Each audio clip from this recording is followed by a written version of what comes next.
Hicks Lodi.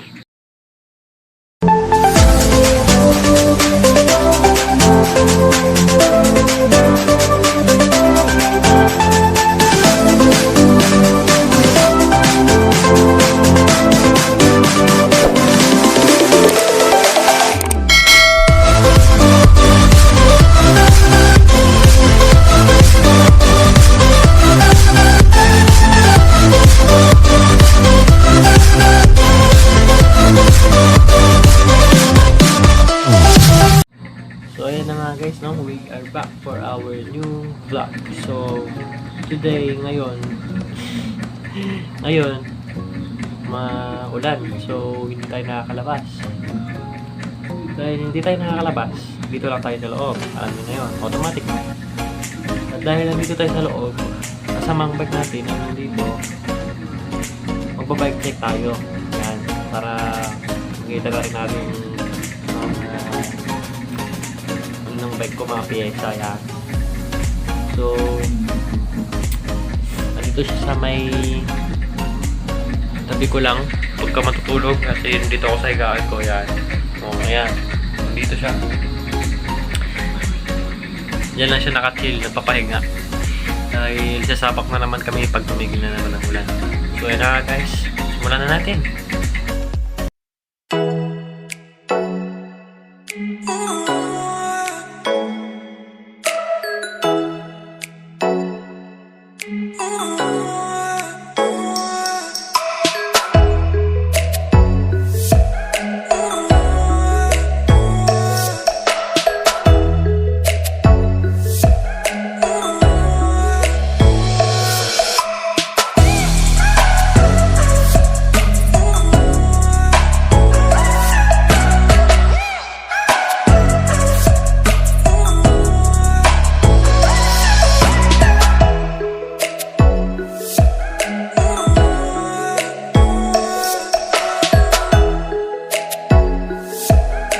So, ayan na nga yung bike natin guys, no? Yan. Bike ko. Yan. So, unang check natin is, simulan natin dito sa taas. Ayan. Para pababa ng pababa. So, let's go first sa ating silicone grip. Yan. Silicone grip po ito. Para malambot. Para mas madaling mas comfortable siya sa kamay ko. Malambot siya guys. Ano, medyo may tama na rin dito. Pag sandal-sandal kasi sa mga semento, alam niyo na. So, ito nga po ang shifter natin is L285. Yan, 9 speed. 9 speed na po siya guys. Pero dito sa kabila, kasi naka-1x na po tayo. Yan. So, napapansin niyo na nga rin po, tabilan ng ating shifter, ng ating hydraulic brakes na zoom. Zoom na po siya guys. So next, this is our handlebar. Yan, Segmit Ranger. Yan, medyo mahaba siya, pero okay na rin siya guys. Comfortable na rin pagka nag-ride.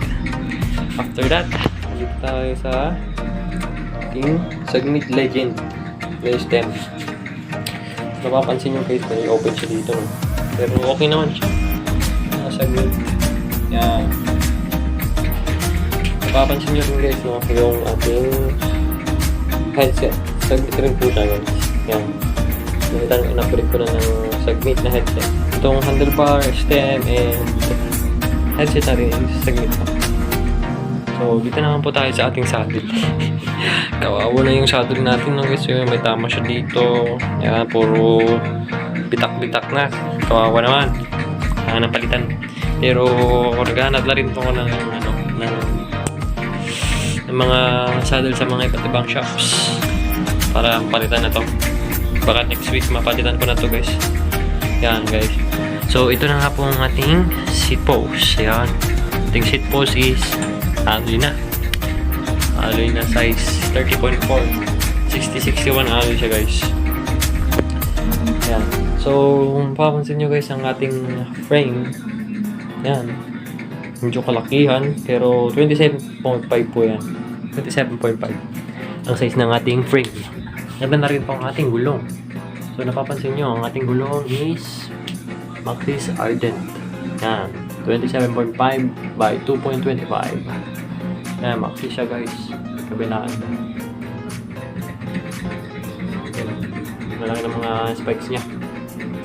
So, ang battle cage natin is Heroic. Yan. Heroic. At makapansin nyo na nga rin po ang ating cogs dito. Cassette. Ang cogs natin is 11 to 42 deep. Yan. 11 to 42 siya. So, napapansin nyo na rin ng ating chain guys. Yan. Yung pati na natin. VG Sports. Ayaw ko kung basta kabibili ko lang to guys sa Shopee. Mura lang, mga 500. Gamit ko na rin siya sa rides. Maganda naman, di siya napuputol. No? So, ayan. Chain natin. Pagka nag-proceed naman tayo dito,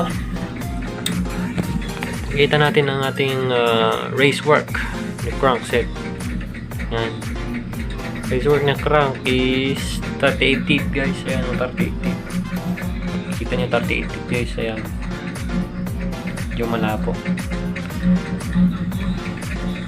Ayan, 38 teeth siya guys. Race work.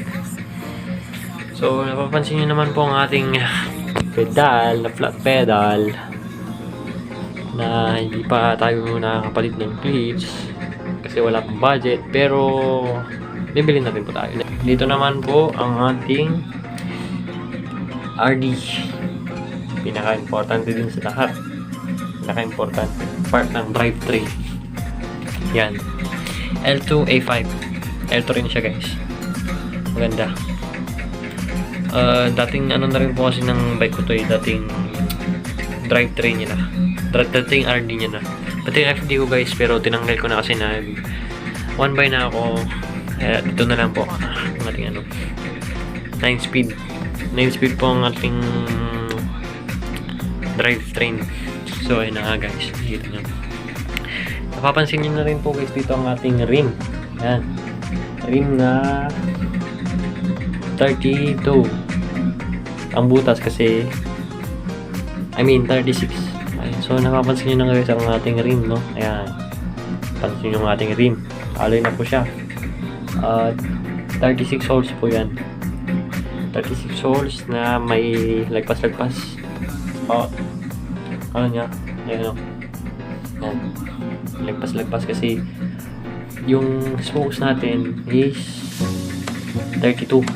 So baka pa lang po ang ating spokes 32 kasi 32 rin yung ating hub. Ayan, Saturn Hyperion. Ayan yung Saturn Hyperion natin guys, kabilaan siya, no? Ayan, yung Saturn Hyperion natin is 4 pounds 3 teeth. Ayan, 4 pounds 3 teeth. Ayan, papatunogin nga natin guys, no? Baka ano, baka sakaling maganda rin yung tunog niya. Yun, so ito na nga po ang tunog ng 4 pulse. Ganda, grabe. Pangdigmaan.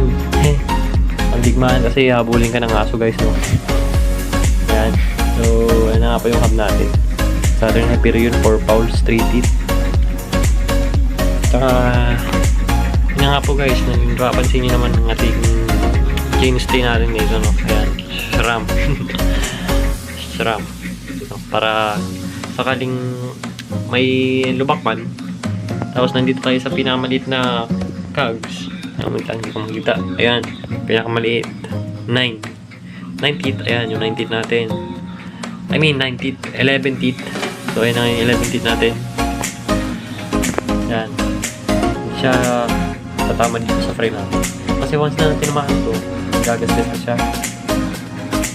Yun na yung pagka wala tayong chainstay.